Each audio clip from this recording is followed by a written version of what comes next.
dear students, how are you all? I hope you all are well. So students, today we are going to start our new topic which is based on no, I'm not going to tell you. First of all, you are going to tell me that what we are going to read. So here I have one question for you all. So the question is, आप इस glass में क्या देख रहे हो? What is this and what do you see in it? This is a glass and this is water. What are you looking here? This is a water. So after looking this, you all knows that what was our today's topic. So our today's topic is water we drink. So in today's class we are going to learn about what is water, uses of water, forms of water कि हमें पानी जो है वो कौन कौन सी form में मिलता है, हम वाटर का यूज कैसे कर सकते हैं, कैसे करते हैं, ये भी पढ़ेंगे.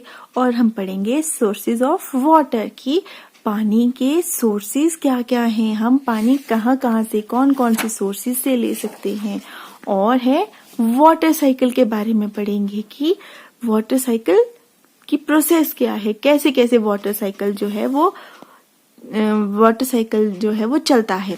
और हम पढ़ेंगे लास्ट पे सेविंग वाटर, हम पानी को कैसे सेव कर सकते हैं, how we can save water. So let's go and firstly read about water, that what is water. So here lesson 5, water we drink. Water. Even though nearly 2/3 of the earth is covered with water, less than 1% of it is fit for drinking. Pure water has no smell, no taste or no color. So students, we have studied about water. So you know that 2/3 of the earth is covered with water. But do you know that less than 1% of water is fit for drinking? And do you know that pure water has no smell, no taste and no color, as you can see in this glass that it has no color. मेरी sweater के ऊपर आ रहा है तो ये मेरी sweater के colour का हो गया, अगर ये डोर के पास जा रहा है तो ये डोर के कलर का हो गया. So it is transparent and it has no colour and it has no taste and no smell. So students, pure water has no color, no taste and no smell. Now we are going to learn about the uses of water. Uses of water. Water is essential for all living things. Let us read about some uses of water. We need water for drinking, bathing, cooking, washing clothes, cleaning utensils and other household works. Plants need water to make their food. Animals need water for drinking and bathing.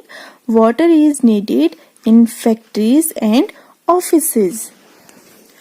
Hydroelectric plants use water to generate electricity. Water is used for recreational purposes such as boating, sailing, rafting and swimming.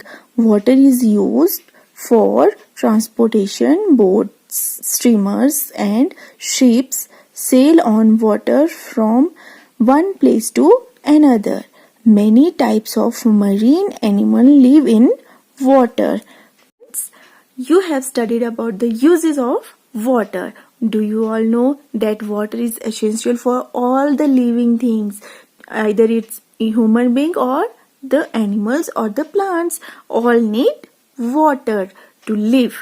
So firstly we need water to take bath, to drink, to cook food, to wash clothes, to wash utensils and for other household works.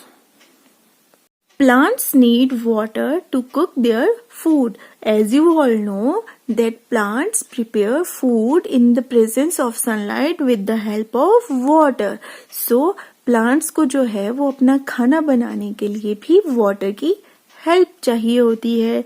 Next is animals also need water to drink and to take bath. तो जो हमारे animals होते हैं वो भी water drink करते हैं और जैसे ह्यूमन बींग्स बात करते हैं नहाते हैं वैसे ही हमारे एनिमल्स भी बात लेते हैं. Next is hydro electric plants use water to generate electricity.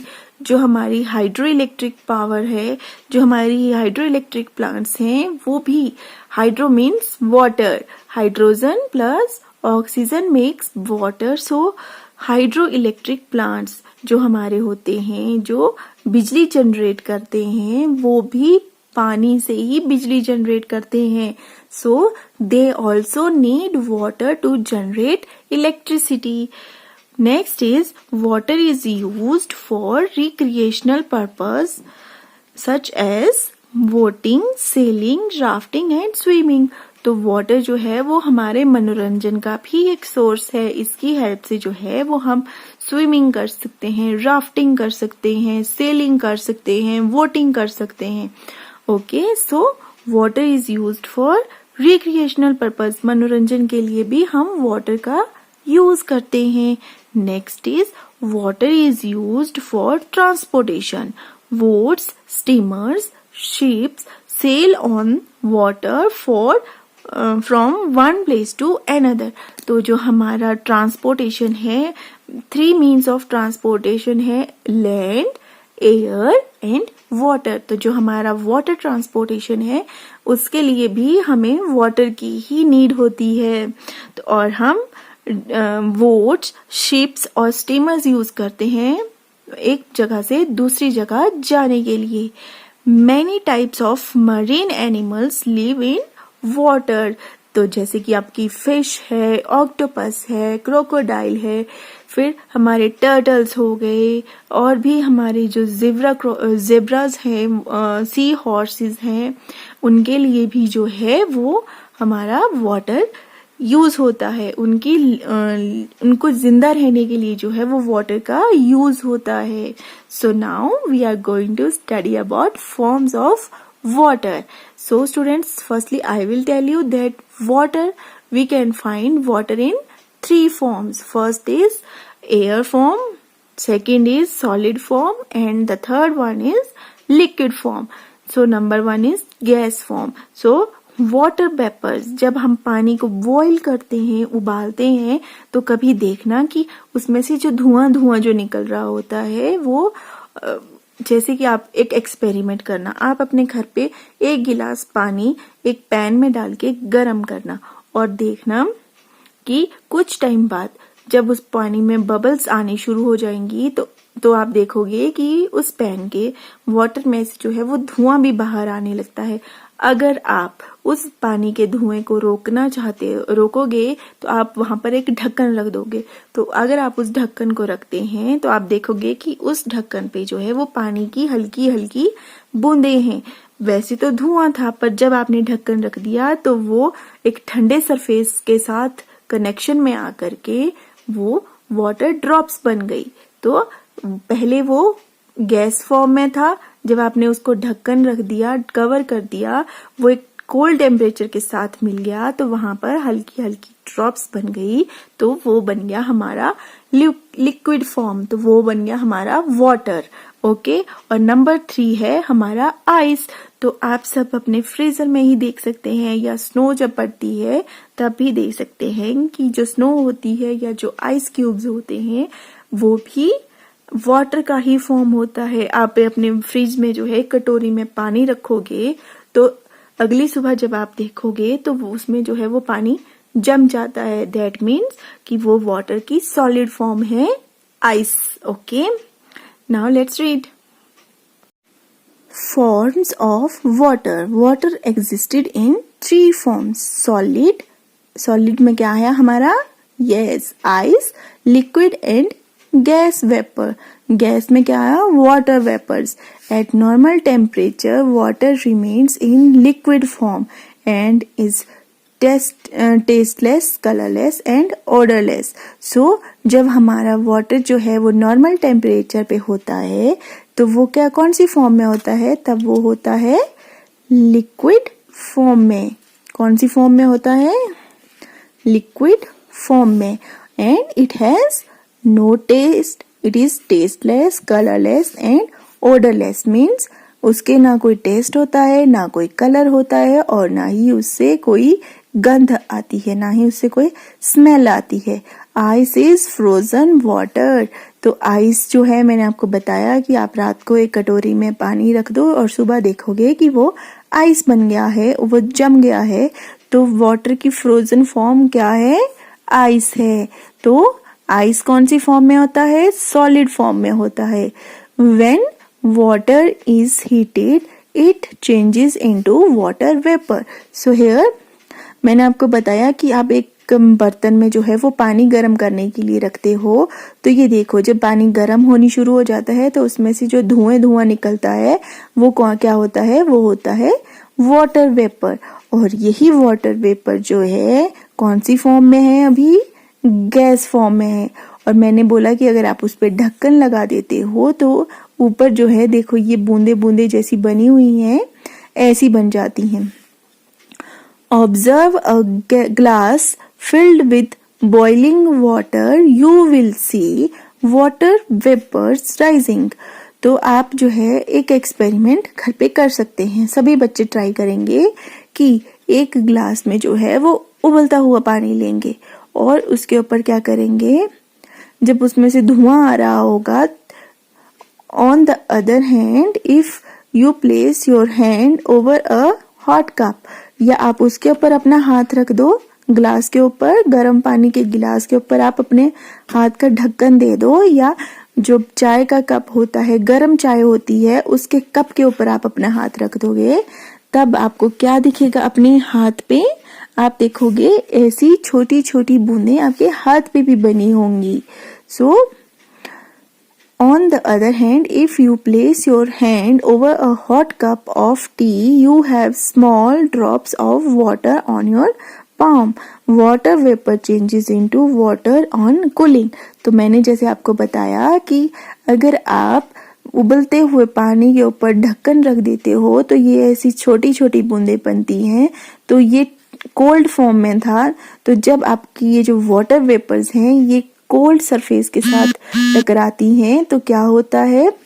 तो आपके वाटर वेपर्स बन जाते हैं. वाटर वेपर्स जो है वो टाइनी टाइनी ड्रॉपलेट्स बन जाती हैं पानी की.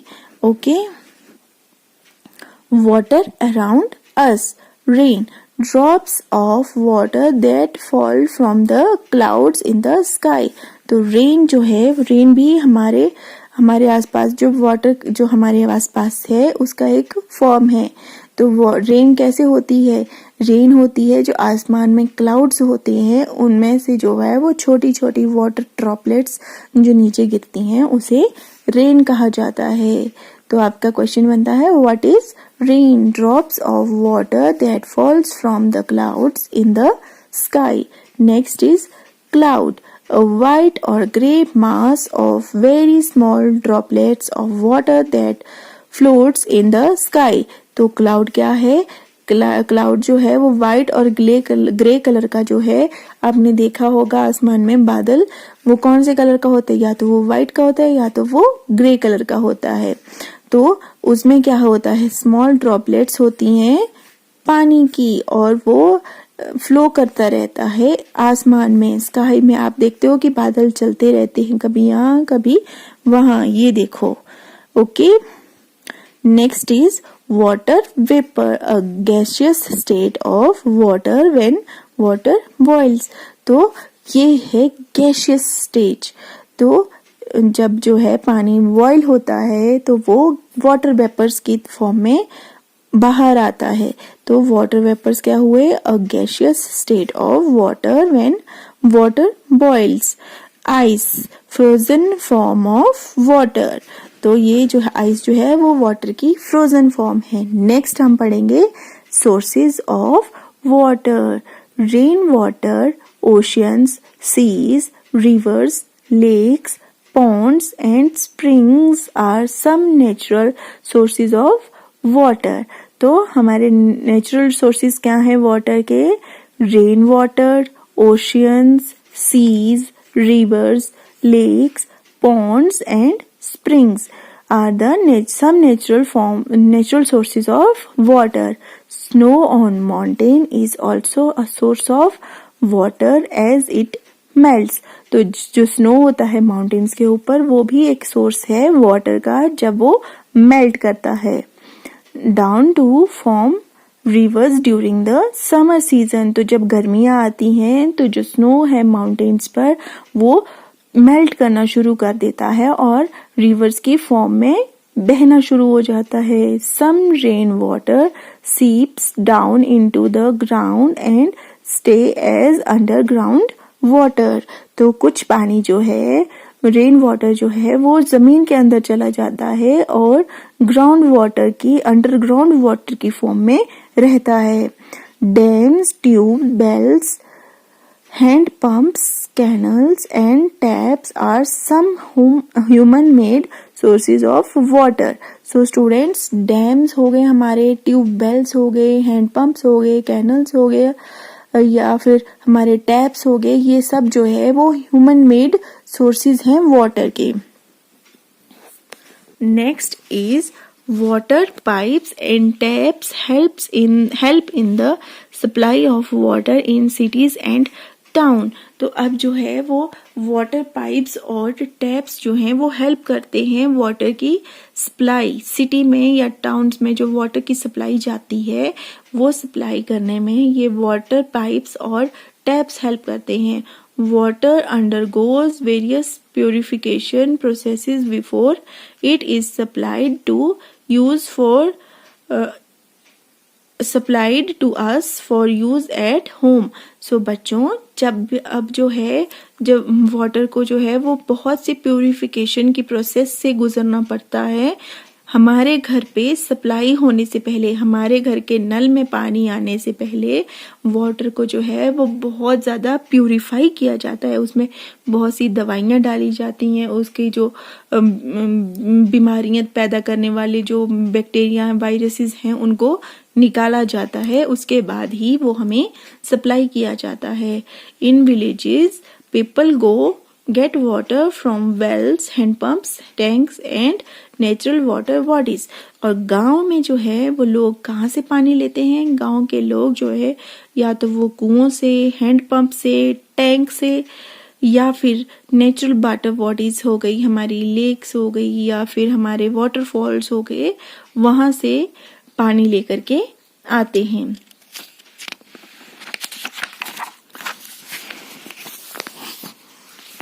Water cycle. Have you ever thought why wet clothes dry faster when placed in directly under sunlight? Where does the water in them goes? तो क्या आपने कभी सोचा है कि जो हमारे गीले कपड़े होते हैं वो कैसे जल्दी सूख जाते हैं जब हम उन्हें सनलाइट में बाहर डालते हैं और उनके अंदर का पानी कहाँ जाता है? क्या आपने कभी सोचा है? नहीं सोचा है तो सोचो. जब हम हमारे गीले कपड़ों को बाहर धूप में डालते हैं तो वो एकदम से कैसे ड्राई हो जाते हैं और उनका पानी कहाँ जाता है? This is the question, you have to answer it to me. No problem, I will tell you कि आपके गीले कपड़ों का पानी कहाँ जाता है और वो सनलाइट में कैसे सूख जाते हैं. सो बच्चों, मैंने आपको जब अभी वाटर वेपर्स के बारे में पढ़ाया कि आप अगर पानी गर्म करने के लिए रखते हैं तो वो वाटर वेपर की फॉर्म में बन जाता है.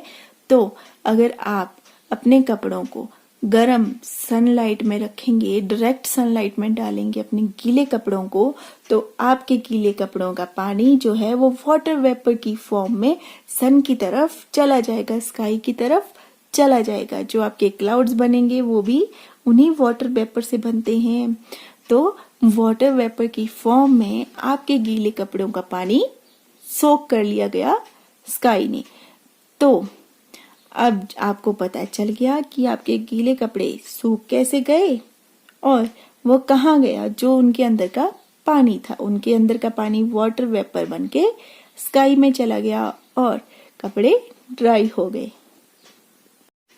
Well, the water in the clothes changes into water vapor and mixes with the air due to the heat of the sun. Similarly, water from oceans, rivers, lakes, and other water bodies changes into vapors because of the heat of the sun. This water vapor keeps rising in the sky.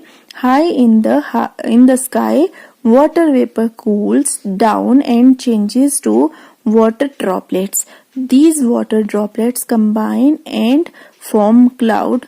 When these clouds become too heavy with drops of water, they fall to the ground as rain. The rainwater gets collected in the lakes, ponds, rivers, seas, and oceans, and also under the ground. This process keeps on repeating itself and is known as the water cycle. So, यहाँ पे आपको बताया गया है कि ये जो हमारा सन है ये क्या करता है, ये सीज है, रिवर्स हैं, या हमारे गीले कपड़े हैं, या हमने घर के आंगन में बकेट में पानी रखा है तो उसको क्या करता है, अपनी हीट से जो है उसको गर्म करता है और उसके वाटर वेपर बनते जाते हैं। जो हमारा वाटर है वो गैस फॉर्म में धीरे धीरे धीरे धीरे स्काई में जाता है। और फिर क्या होता है कि ये जो छोटी छोटी, जब मैंने बताया था कि आप कप वाला जो एक्सपेरिमेंट है वो करोगे या उसके ऊपर ढक्कन वाला एक्सपेरिमेंट करोगे तो जो छोटी छोटी ड्रॉपलेट्स बनती हैं वो इकट्ठी होती जाएंगी और क्लाउड्स की फॉर्म में आ जाएंगी। और जब वो क्लाउड्स हैवी हो जाएंगे या फिर किसी ठंडे सरफेस के साथ टकराएंगे, जैसे कि हमारी माउंटेन से टकरा गए, तो क्या होगा, रेन होगी। तो सबसे पहले वाटर वेपर बने, फिर क्लाउड बने, फिर रेन हुई, फिर क्या हुआ, रिवर्स बनी, और रिवर्स और कुछ पानी जो था रिवर्स में आया, कुछ हमारा अंडरग्राउंड चला गया और कुछ हमारा जो है वो सी में आ गया। तो फिर से water vapour, cloud, rain, water in the river and then in the sea, and this process is called water cycle. Now, saving water. How we can save water? We are aware that without water, life would not be possible on earth. In many villages, people walk many miles to get water for daily use. Shortage of water can also lead to drought. We can all do our bit to save water by following these steps. Turn off the tap while brushing teeth. Number 2, check leakage in taps and pipes and get them repaired. Use water in a bucket to bath instead of taking a to wash your car. Use a bucket and mug instead. Use the leftover water in your glasses or water bottles to water plants. So students, आपको पता तो चल ही गया कि बिना water के हमारी life कुछ भी नहीं है। हम बिना पानी के कुछ पल भी जिंदा नहीं रह सकते। जैसे हमारे लिए एयर बहुत जरूरी है, सेम एज हमारे लिए वाटर भी इम्पोर्टेंट है। So how we can save water, हम पानी को सेव कैसे कर सकते हैं? Now let's know how we can save water. We can save water by not wasting the water by brushing our teeth. जब हम अपने टीथ्स को ब्रश कर रहे हो तब पानी का वेस्टेज नहीं करना है। टैप उसी टाइम ओपन करना है जब हमें यूज हो, जब हमें पानी की जरूरत है तभी टैप ओपन करना है। जब हम ब्रश कर रहे हैं अपने टीथ्स को check leakage in pipes and taps and get it repaired. तो जब भी आप देखो कि आपके टैप्स में या पाइप्स में जरा भी लीकेज है, कहीं पे भी लीक हो रहा है पाइप या टैप, आप उसको जल्दी से रिपेयर करवाएं. Use water in a bucket to bath instead of taking a shower. अगर आप शावर लेते हैं तो stop taking shower. Just use a bucket to take bath. अगर आप नहाने जा रहे हो तो बकेट का यूज करो पानी लेने के लिए. Don't use shower to take bath. Next, do not use a hose pipe to wash your car. Use a bucket and a mug instead.